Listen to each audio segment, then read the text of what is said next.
Každý rok je to, v podstate to isté. Príde september a s ním aj ten veľký nablískaný cirkus z Cupertína.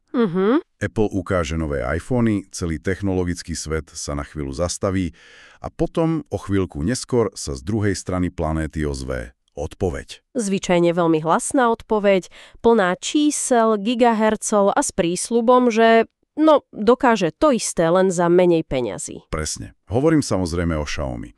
Lenže tento rok mám pocit, že je ten cyklus iný. Je iný. Rozhodne. Už to nie je len o takej tej klasickej rivalite. Keď sa pozrieme na najnovšie modely, ktoré nám obe firmy ukázali, začína to pripomínať skôr ozvenu, nie súboj. Tie hranice sa akoby zmazávajú. Presne tak. A to nás privádza k tej hlavnej otázke dnešnej analýzy. Ak sa dvaja najväčší hráči začnú podobať ako vajce vajcu, kto vlastne posúva inovácie vpred? A hlavne, čo to znamená pre nás, pre zákazníkov? Presne o tom to dnes bude. Máme tu čerstvé informácie o sérii iPhone 17 a horúce novinky z tábora Xiaomi s ich hradom 16. Ideme sa do toho ponoriť.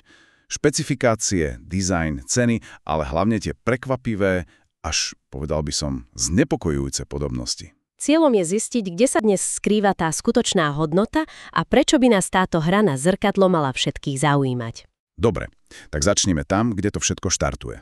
September, Apple. Tohtoročná prezentácia sa niesla v duchu, nazvala by som to cielené zdokonalovanie. Žiadna veľká revolúcia, skôr precízne vylepšenia, tam, kde to dáva zmysel. Jasné.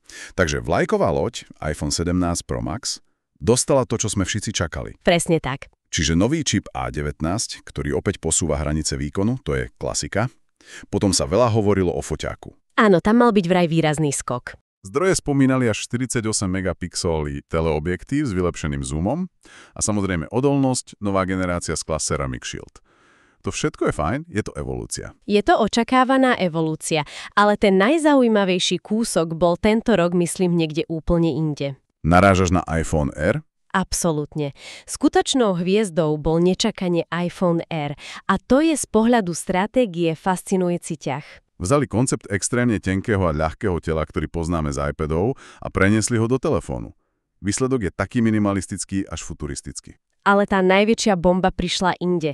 Do tohto v podstate základnejšieho modelu integrovali prémiový Promotion Display so 120 Hz obnovovacou frekvenciou. Počkať, takže funkcia, ktorú si Apple roky, ale naozaj roky strážil len pre svoje najdrahšie Pro modely, je zrazu v lacnejšom variante.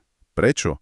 Nedevalvujú si tým vlastné prémiové produkty. Je to kalkulovaný risk. Týmto krokom Apple priamo útočí na prémiové Android telefóny v tej cene okolo $800–900. V podstate im hovorí, chcete plynulý displej a prémiový pocit? Už nemusíte chodiť ku konkurencii? Máme to tu pre vás, zabalené v našom ekosystéme. Presne. Je to agresívny krok, ako si udržať a získať nových používateľov, ktorí možno váhali, či dať tie obrovské peniaze za Pro model. Rozumiem, takže Pro Max je stále tá nekompromisná vlajková loď pre nadšencov a Air je taký inteligentný ťah na šachovnici trhu. Ale poďme k cene toho najlepšieho. iPhone 17 Pro Max. Tam asi prekvapenie nebolo však? Nie, tam sa držia svojho. Štartovacia cena je $1199. Klasika. A za túto sumu si nekupujete len hardware.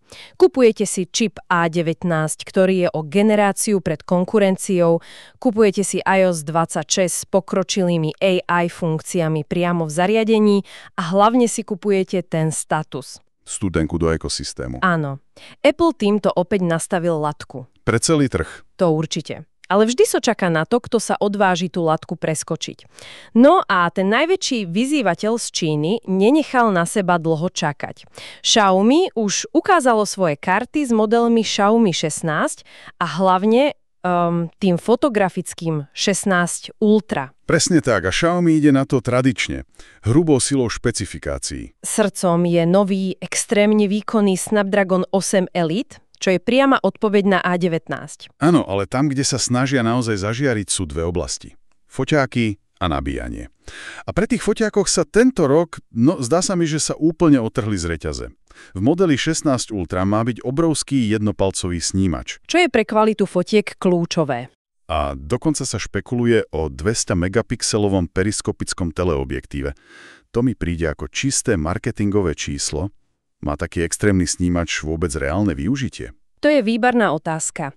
Vieš, z technického hľadiska je využitie takého rozlíšenia pre bežného používateľa otázne, ale v marketingu platí, že väčšie číslo vyzerá lepšie. Jasné. Dôležitejšie je, že pokračujú v spolupráci so značkou Leica, čo im dodáva punc prestie.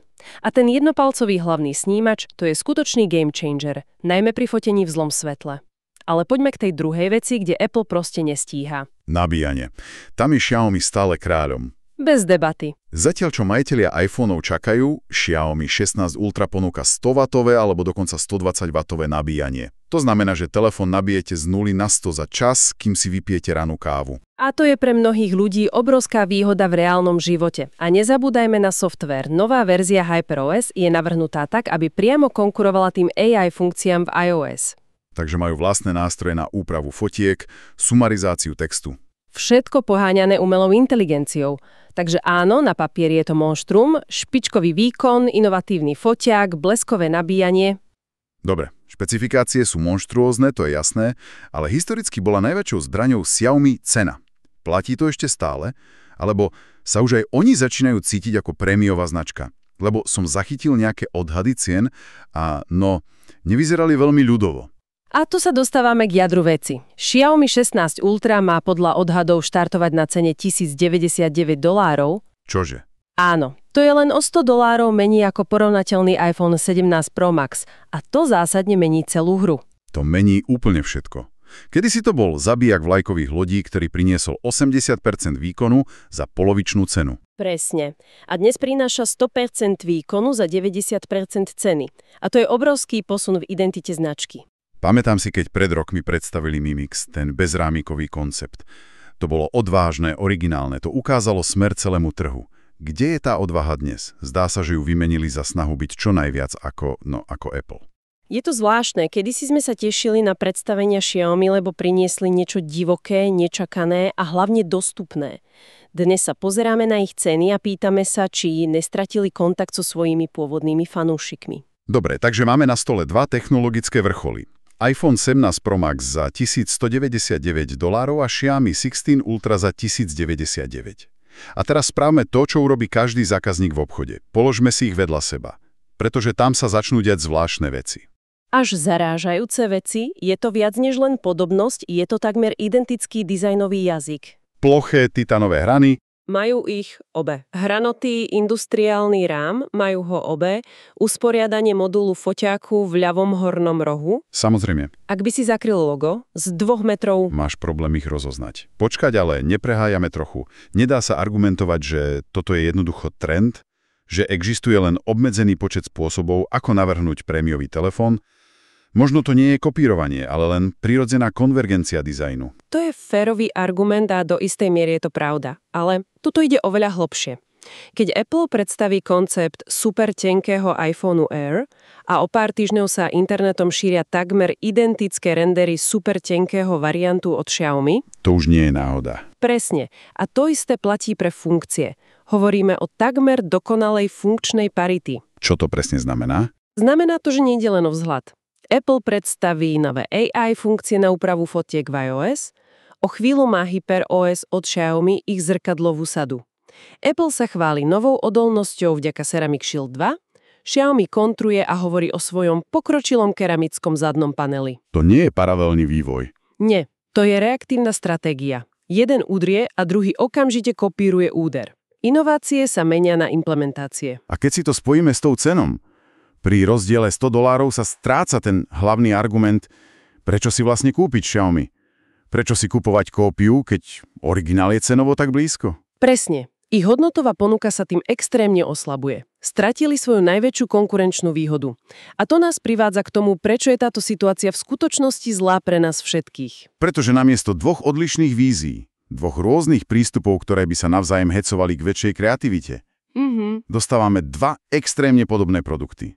Výber sa zúžil. Už si nevyberáme medzi odvážnym vyzývateľom a zavedeným lídrom, vyberáme si medzi dvoma luxusnými značkami, ktoré vyzerajú rovnako. A to núti ľudí vyberať si len na základe lojality k operačnému systému iOS versus Android, nie na základe hardwarových inovácií alebo unikátnych funkcií.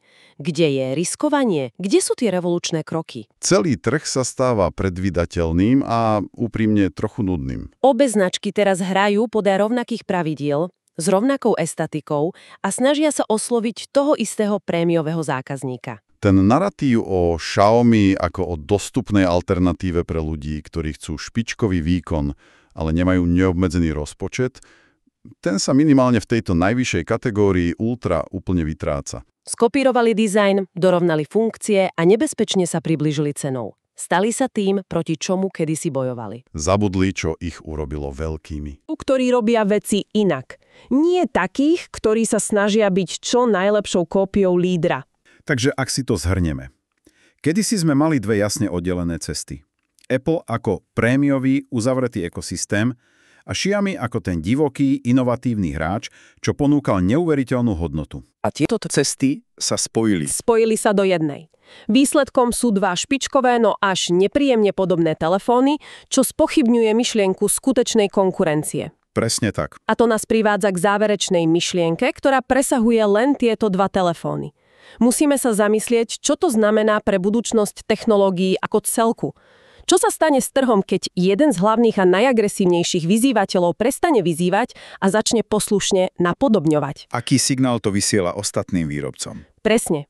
A hlavne, ako dlho budeme čakať na ďalšiu skutočne prelomovú inováciu, ak sa všetci budú len pozerať jeden na druhého.